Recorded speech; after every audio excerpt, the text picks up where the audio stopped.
ഏറ്റുവാങ്ങാൻ ശ്രീ ബ്ലസ്സി സാധനം വേദിയിലേക്ക് ക്ഷണിക്കുന്നു. സംവിധായകൻ ബ്ലസ്സി ഒരു സാഹിത്യകൃതിയുടെ ചലച്ചിത്രാവിഷ്കാരം വെല്ലുവിളികൾ നിറഞ്ഞതായിരുന്നിട്ടും കലാമൂല്യവും സാങ്കേതിക തികവും നിലനിർത്തിക്കൊണ്ട് പ്രേക്ഷക പ്രീതി നേടിയെടുത്തതിന്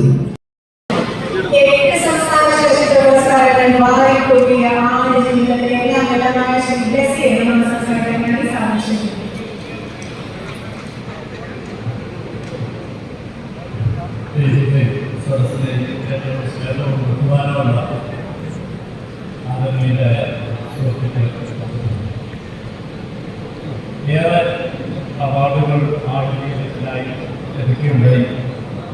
പക്ഷേ ഏറ്റവും അധികം ഞാൻ മാനിക്കുന്നത് ജനപ്രിയ ചിത്രത്തിനുള്ള അവാർഡ് ആണ് എന്ന് ഞാൻ വിശ്വസിക്കാൻ ആഗ്രഹിക്കുകയാണ്. കാരണം ആടുജീവിതം എന്ന സിനിമ എന്നാൽ 77 ദിവസങ്ങൾ കേരളത്തിലെ തിയേറ്ററുകളിൽ നിറഞ്ഞ് കൂടുകയും സ്വീകരിക്കുകയൊക്കെ ചെയ്യുക നിങ്ങളിൽ നിന്ന് നിങ്ങളുടെ പ്രോത്സാഹനങ്ങളിൽ നിന്ന് ലഭിച്ചതായിട്ട് ഞാൻ കരുതുന്നു. വളരെ സന്തോഷത്തോടുകൂടി ആദ്യ സിനിമയ്ക്ക് നൽകിയ എല്ലാ ആവശ്യങ്ങളുടെ പ്രോത്സാഹനങ്ങളെയും കൃത്യമായി നന്ദി പറയുവാനായിട്ട് ഞാൻ ഈ മാസത്തിൻ്റെ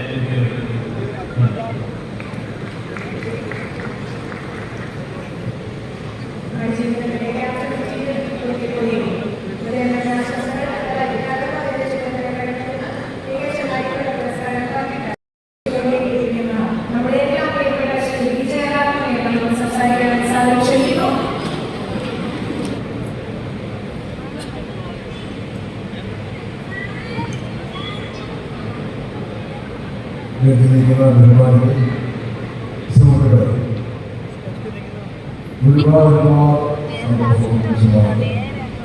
കാരണം 14 വർഷമായ സിനിമ അഭിനയമായിട്ട് പ്രൊഫഷൻ എൻ്റെ ഇഷ്ടമല്ല.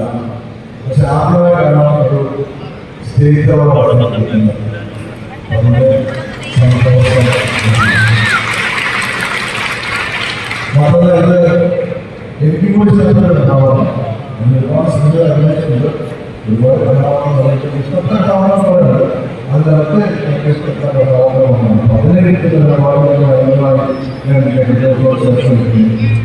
ഇനിയൊരു കഥാപാത്രം അഭിനയിക്കാൻ അവസരമുണ്ടായത് ഇതിൻ്റെ തിരുവനന്തപുരം സംവിധായകനായ ഗണേശ് രാഘവനാണ്. പുതിയ ആനന്ദമാണ് സിനിമയുടെ പേരാണ്. The Oscar nominees and was shown in that year. And it took me so many years to come back and receive an honor from Kerala, my first state award. For me, it's a cycle being fulfilled. Gurudulinaya Sri Nyanakya Malayalam Cinema Prekshakar.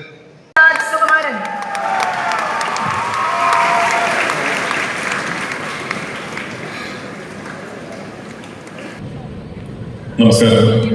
വേദിയും സദസ്സും അലങ്കരിച്ചിരിക്കുന്ന ആദരണീയരെ ഗുരുജനങ്ങളെ, സുഹൃത്തുക്കളെ, ഒരുപാട് സന്തോഷം. 3ാമത്തെ പ്രാവശ്യമാണ് സംസ്ഥാന സർക്കാരിന്റെ മികച്ച നടനുള്ള പുരസ്കാരം നേടാനുള്ള ഭാഗ്യം ഉണ്ടായിരിക്കുന്നത്. ആടുജീവിതം എന്ന സിനിമ എന്നെ സംബന്ധിച്ചിടത്തോളം വളരെ വളരെ സ്പെഷ്യലാണ്.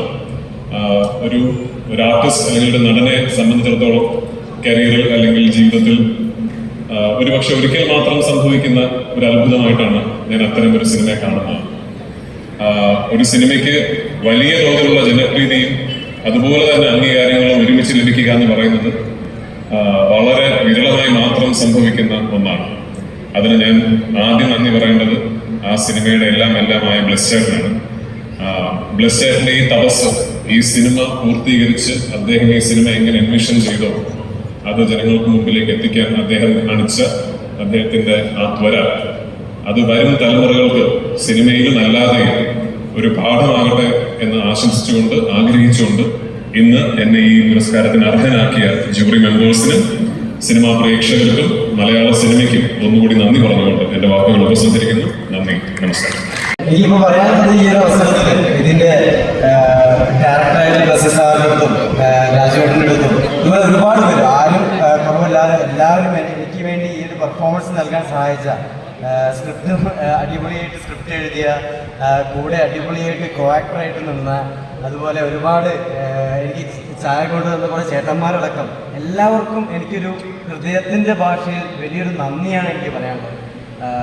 ഇവരൊന്നും ഇല്ലായിരുന്നെങ്കിൽ, ഇവരൊന്നും എൻ്റെ അത്രയ്ക്ക് സഹകരിച്ചില്ലായിരുന്നെങ്കിൽ എനിക്ക് ഇന്ന് ഇവിടെ ഇങ്ങനെ സംസാരിക്കാൻ പറ്റുമെന്ന് ഞാൻ വിശ്വസിക്കുന്നില്ല.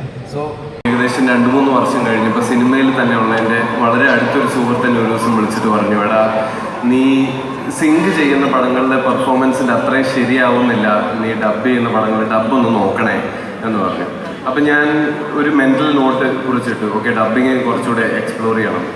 അത് കഴിഞ്ഞ് കുറേ വർഷങ്ങൾക്ക് ശേഷമാണ് വാലാട്ടി എന്നുള്ള ചിത്രത്തിൻ്റെ സംവിധായകൻ ദേവൻ എന്നെ വിളിച്ചിട്ട് ഒരു നായയ്ക്ക് വേണ്ടി ഡബ് ചെയ്യാൻ താല്പര്യമുണ്ടോ എന്ന് ചോദിക്കുന്നത്. അതിനോടടുത്ത് തന്നെ ഉള്ളൊഴുക്ക് എന്നുള്ള ചിത്രത്തിൻ്റെ സംവിധായകൻ ക്രിസ്റ്റോ എന്നെ വിളിച്ചിട്ട് അതിൽ അർജുൻ രാധാകൃഷ്ണൻ ചെയ്ത കഥാപാത്രത്തിന് വേണ്ടി ഒരു വോയിസ് ടെസ്റ്റ് ചെയ്യാമോ എന്നും കൂടെ ചോദിച്ചു. ഇത് രണ്ടും ഏകദേശം ഒരേ സമയത്ത് വന്നപ്പം ഞാൻ കുറിച്ചിട്ട് ഈ മെൻ്റൽ നോട്ട് ഓർത്തു.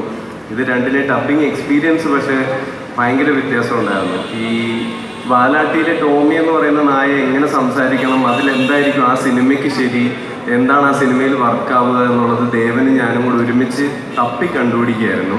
വേറെ ഉള്ളൊഴുക്കിൽ പരമ്പരാഗത മാനുഷിക ബന്ധങ്ങൾക്ക് അതീതമായി